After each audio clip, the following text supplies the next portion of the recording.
Good morning student. Hindi के online class में आपका स्वागत है। आज हम लोग हिंदी बसंत में चैप्टर 5 चिट्ठियों की अनोखी दुनिया पढ़ रहे हैं। आज के समय में चिट्ठियां समाप्त सी हो गई हैं।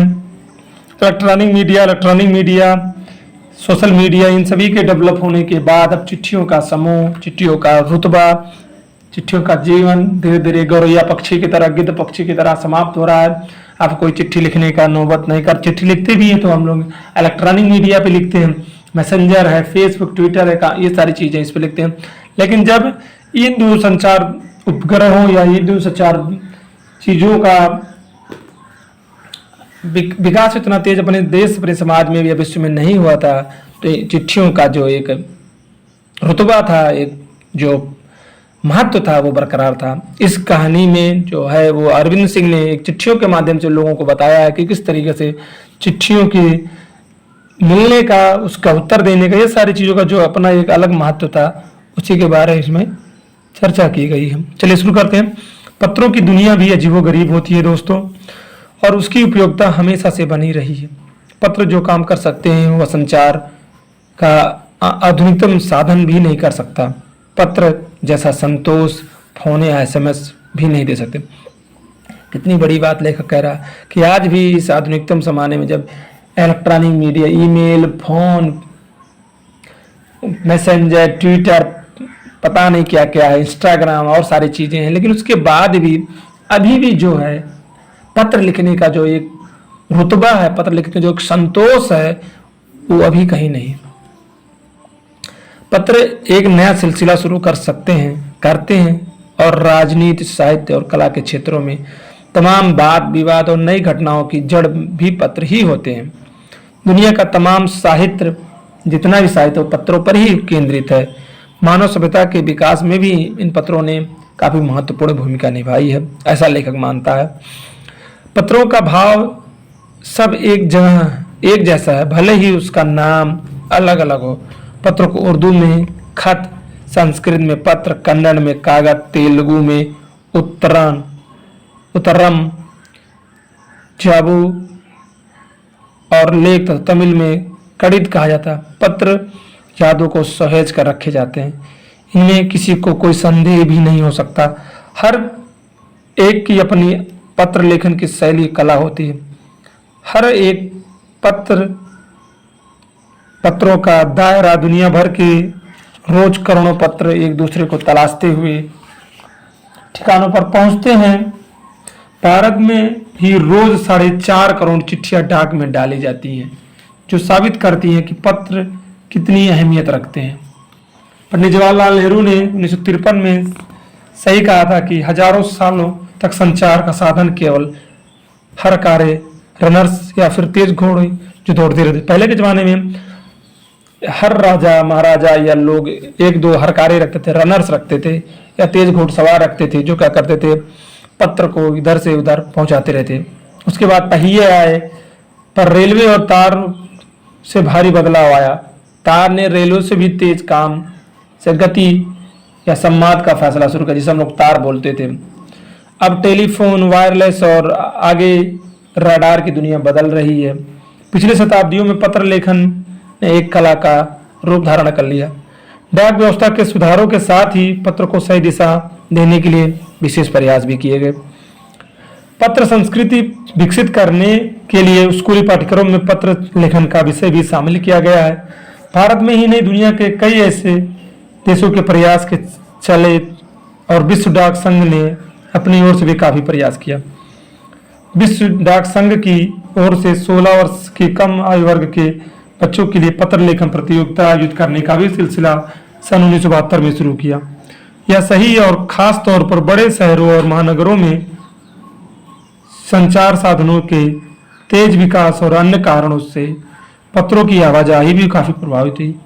पर देहाती दुनिया आज भी चिट्ठियों से ही चल रही है। फैक्स, ईमेल, टेलीफोन और मोबाइल ने चिट्ठियों को तेजी से रोका है, पर व्यापारिक डाक की संख्या लगातार अभी भी बढ़ रही है। जहां तक पत्रों का सवाल है, अगर आप बारीकी से उनके अंदर तह तक जाएं तो देखेंगे कि आपको ऐसा कोई नहीं मिलेगा जिसने कभी ना कभी पत्र ना लिखा हो या लिखवाया हो या पत्रों का बेसब्री से इंतजार ना किया हो। हमारे सैनिक तो पत्रों का जिस उत्सुकता से इंतजार करते हैं उसका कोई मिसाल या उसकी कोई हम शब्द नहीं है कि हम उसको बयान कर सके। एक दौर था जब लोग पत्रों का महीनों महीनों इंतजार करते थे, पर अब यह बात नहीं।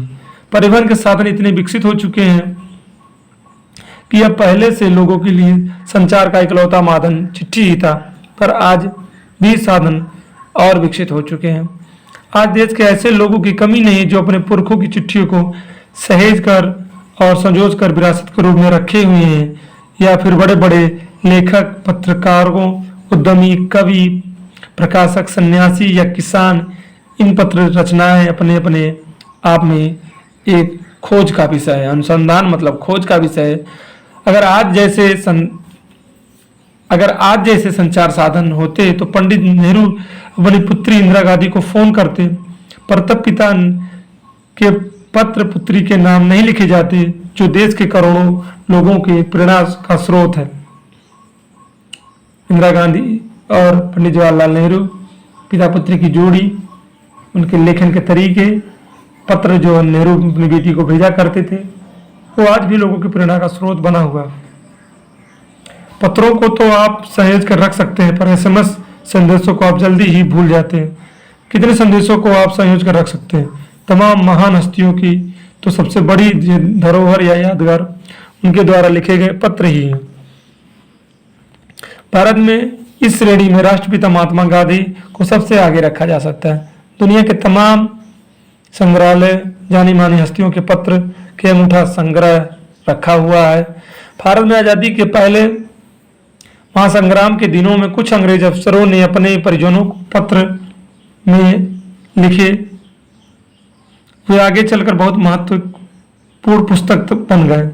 इन पत्रों ने साबित किया कि संग्राम कितनी जमीनी मजबूती लिए हुआ था। महात्मा गांधी के पास दुनिया भर से तमाम पत्र केवल महात्मा गांधी इंडिया लिखे जाते थे और वे जहां भी रहते थे वहां तक पहुंच जाते थे।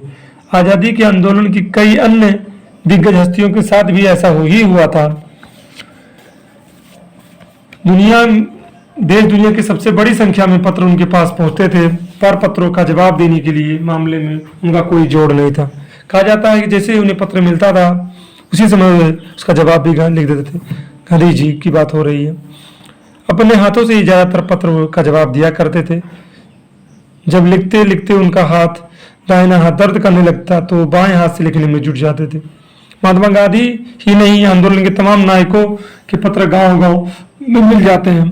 पत्र भेजने वाले लोग उन पत्रों को भी अपने प्रशस्ति पत्र से कम नहीं मानते। इन लोगों ने तो उन पत्रों को फ्रेम कराकर भी रख लिया है। यह पत्रों का जादू ही है।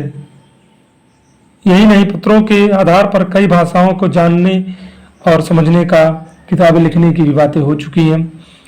वास्तव में पत्र किसी दस्तावेज से कम नहीं। पंत के 200 पत्र, बच्चन के नाम और निराला के पत्र हमको लिखियो है कहा, तथा पत्रों के आईने में दयानंद सरस्वती समेत कई पुस्तकें आपको मिल जाएंगी। कहा जाता है कि प्रेमचंद खास तौर पर नए लेखकों को बहुत प्रेरणादायक पत्र जवाब लिखते थे और जवाब में बहुत सारे बातें लिखते थे और जवाब देने में वो बराबर मुस्तैद रहते थे। इस प्रकार नेहरू और गांधी द्वारा लिखे गए रविन्द्रनाथ टैगोर के पत्र भी बहुत प्रेरक है।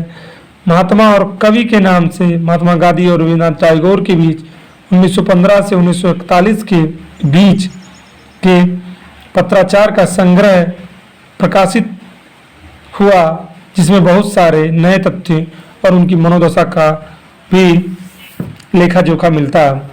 पत्र व्यवहार की परंपरा भारत में बहुत पुरानी है, पर इसकी असली शुरुआत देश की आज़ादी के बाद हुआ।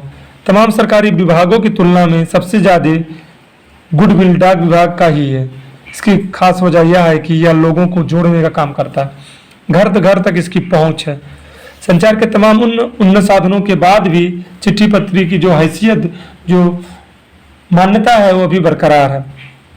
शहरी इलाकों में आलीशान हवेलियां हो या फिर झोपड़ी पट्टियां में रह रहे लोग, दुर्गम जंगलों में घिरे गांव हो या फिर बर्फीली पहाड़ियों के बीच पहाड़ों के बीच रहने वाले लोग, या समुद्री तट पर रहने वाले मछुआरे, या रेगिस्तान की मंडियों में रहने वाले लोग, आज भी खतों का ही सबसे बेसब्री से इंतजार इन लोगों के द्वारा होता। एक दो नहीं, करोड़ों लोग खतों और अन्य सेवाओं के लिए रोज भारतीय डाकों के दरवाजों तक पहुंचते हैं, और इनकी बहुत बहुआयामी भूमिका नजर आ रही है। दूर देहात में लाखों गरीब घरों में चूल्हे मनी आर्डर व्यवस्था से ही चलते हैं। गांव या गरीब बस्ती में चिट्ठी या मनी आर्डर लेकर पहुंचने वाला डाकिया किसी देवदूत से कम नहीं दिखाई पड़ता। अरविंद कुमार सिंह ने लिखा है कि पत्र की एक अपनी दुनिया होती है। इस प्रकार से हम लोग कह सकते हैं पत्र हमारे जीवन का एक अभिन्न अंग है। अपने परिजनों, अपने प्रियों के बिछड़ने, दूर रहने से जो उनका संदेशा मिलता है वो पत्र के माध्यम से ही होता है। जैसे जैसे समाज विकसित हुआ, दूरसंचार के साधन विकसित हुए, धीरे धीरे पत्र का महत्व भी अब घट रहा है। इसके क्वेश्चन आंसर हम लोग आगे करेंगे। धन्यवाद।